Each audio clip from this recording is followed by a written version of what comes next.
Take a look what we become, it's been so long. Getting you out of my life, I feel so strong. Set me free. Hello. Atroati? You can see me? What? Atroati? Yes, I can see you. Can you see me? I can see you, yes. You look very lovely. Can you see the background where I'm speaking from? Yes. I'm speaking from the auditorium at Rotterdam. See the background? Woo! Where you're going to be very soon. Oh my God, I'm so excited. Yes. I'm nervous. I can understand you're nervous. So let's find out a bit about you. Firstly, Aiden, I think everybody probably pronounces your name wrongly, right? Yes, my last name. Eden Alene, right? It's Eden Alene. I know, that's right. Everybody. Yeah, I know because I understand the Hebrew. So it's Eden Alene. Yes, Yeah, everybody keeps right saying on. Eden Aline, Eden Aline. Yes. It's funny. Okay, so let's go back just a few years to 2018 when you won X Factor Israel, and 2 years later you won the next star, Kochav Haba. Yay! Very good. Yes, I've been doing my research, and you in fact are the only person I believe that's won these two competitions. It's a record. Yeah. Anyway, you became you became the national selection for Eurovision Song Contest. Now that's really fantastic, but you were very disappointed last year. I've seen some of the your reaction because the competition was cancelled last year. But you were picked. I always cry. You can see me cry everywhere. Like in all of the webs in Israel, I'm always crying in all of the photos. You can see me like, oh. I hope you won't be crying this year. I think it's definitely going ahead this year. They've already decided the option will be with social distancing and very strong guidelines. But I'll ask you how that's going to be all done when I speak a bit further.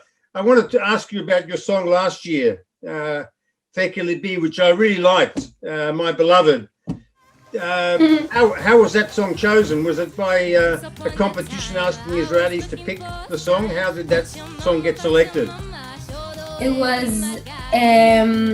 was part of a show that we needed to select one. Okay, so there were 4 songs that were selected by a group of people. איך אומרים ועדה? Committee. Okay. So there were 4 songs that were chosen by the committee, and I needed to perform. I performed 4 songs in a special show, choosing the song for the Eurovision for Israel, and You Libby was the one who won. That's it. I recorded 4 songs and they got released to the radio and the media, and Israel needed to choose between one of them, and Israel chose You Libby. So it was a decision of the people. It was the song of the people. So tell me, why can't this song be the song that you're singing this year?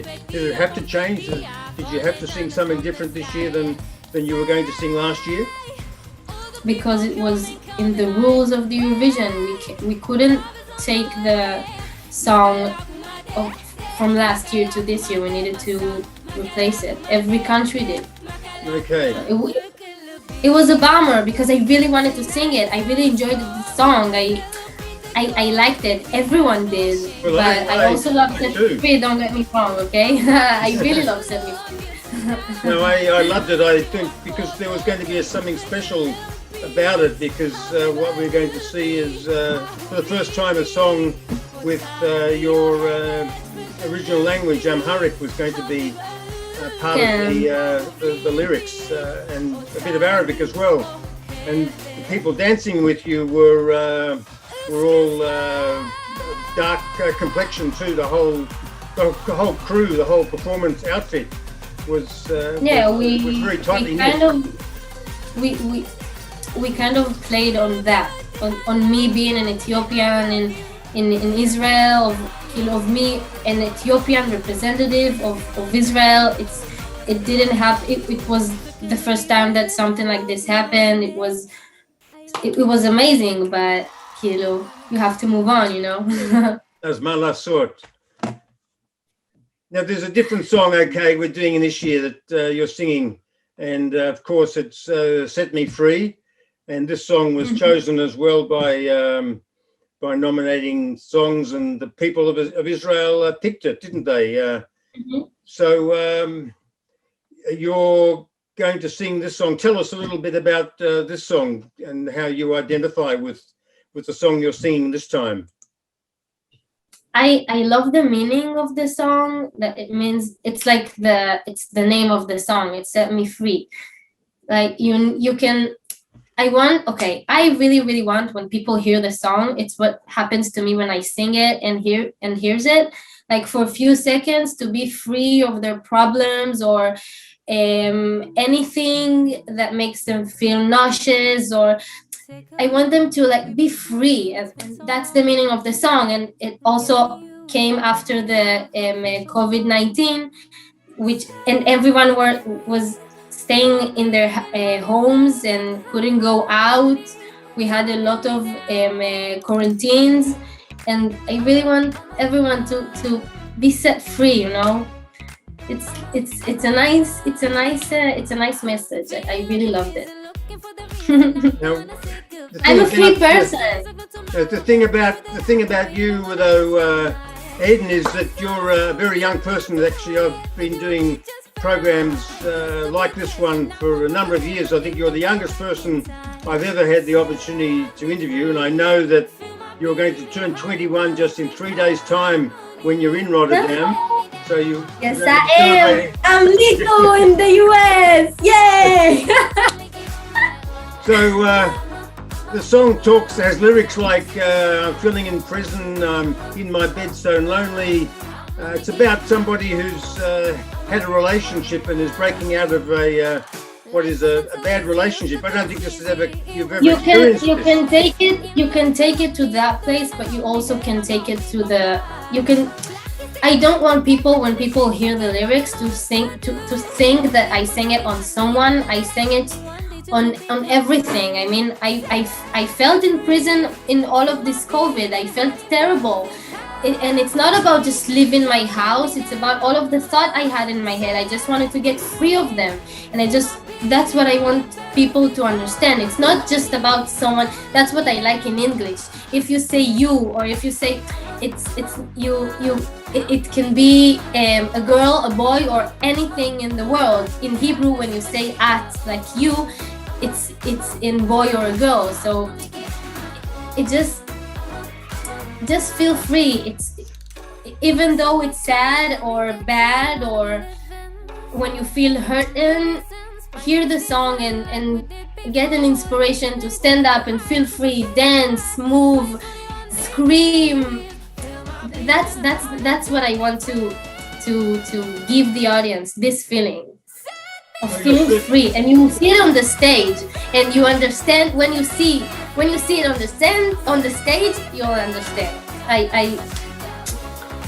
I'm telling you. Certainly, you'll give a sense of freedom in the vocal range which you capture in this particular song. You go to notes that I believe are going to be higher than anybody's ever sung in a Eurovision song competition before.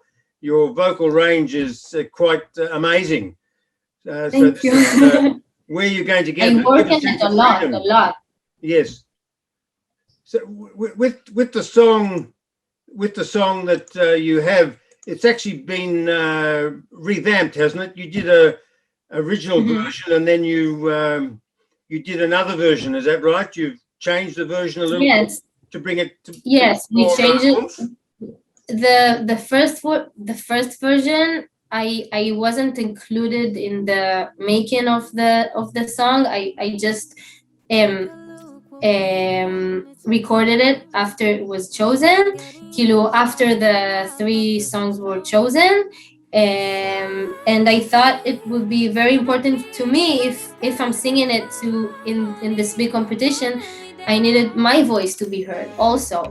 And the creators of the song thought that the version was good enough to Israel, but we needed to upgrade it to the competition, because we need to fight this. We need to win. We have to win. So that's what we did. We got we drove all the way to Haifa, which is 2 hours of in the road, and we worked from 4 in the afternoon till 5 at Kilo in the morning, non-stop, recording, getting ideas, and then and now we're in love with the song. It's I'm in love with it. Well, yeah, I think you must have done. If you're going to be singing it many times, I think you have 6 dress rehearsals at Eurovision, and then if you make the semi-finals and the grand final, you certainly will be singing it many times. Amen. Amen. Amen. Now, just tell us a little bit about the lyrics. There's a little bit of Hebrew in there, right? Can you explain? We've got Chalas im Hashigaon, Yalla Balagnim, and Chick Chack. Wow. Tell us what these expressions mean. Oh my God! I think you're an Israeli, and I don't think. אני מדבר עברית אבל לא כל כך טוב. מה? Oh my God! איזה הפתעה! אני וואו! איש מאוסטרליה, הוא מדבר עברית קצת. Okay, tell me about this. אתה מדבר מצוין. תודה. אז תסבירי, חלאס עם השיגעון, what does that mean? It's like stop with the craziness. Stop with the crazy, and yalla balagnim? Wow, balagan, it's a mess. As let's make some mess. Let's go crazy, yeah? Yeah, let's go crazy. Yes, and you also say set the place on fire. 21 degrees, right? Yes. So this, we even the creators doesn't really know the meaning, if it's like 2021 degrees hot or 2021 the year, or it's okay. It's just you can imagine. Yes, we don't have to think about it in one particular way. Mm-hmm. Just explain. I know we've Australia has got an entrant in Eurovision, but Australia is the only country, I think, that won't be attending because of problems with COVID. Why? Because they decided it's too much of a risk to send somebody to Europe where there's still a lot of problems with COVID-19. So what are you going to have to do? How careful, how restrictive is it going to be for you and what you do when you're there? I already got the vaccine because in Israel we all so that's kind of a relief, but we have a very strict rules about getting out, traveling, moving, even in the hotel rooms. So it's going to be very strict. So no one will get sick. Food. And I think they're limiting the number of people who will be allowed into the auditorium, so that it will keep social distancing. It'll be my family it won't be such a big crowd. So no one can come. People who are there are going to have to make a lot more noise than. Yes. So now you're of Ethiopian background, and I have to say that I was particularly keen to talk to you because in 3 weeks' time is a very special anniversary of Operation Solomon. You know what I'm talking about, when they brought out 14,000 people of Ethiopian Jewish background in an airlift to Israel. And I don't know, when did your mother actually come to Israel herself?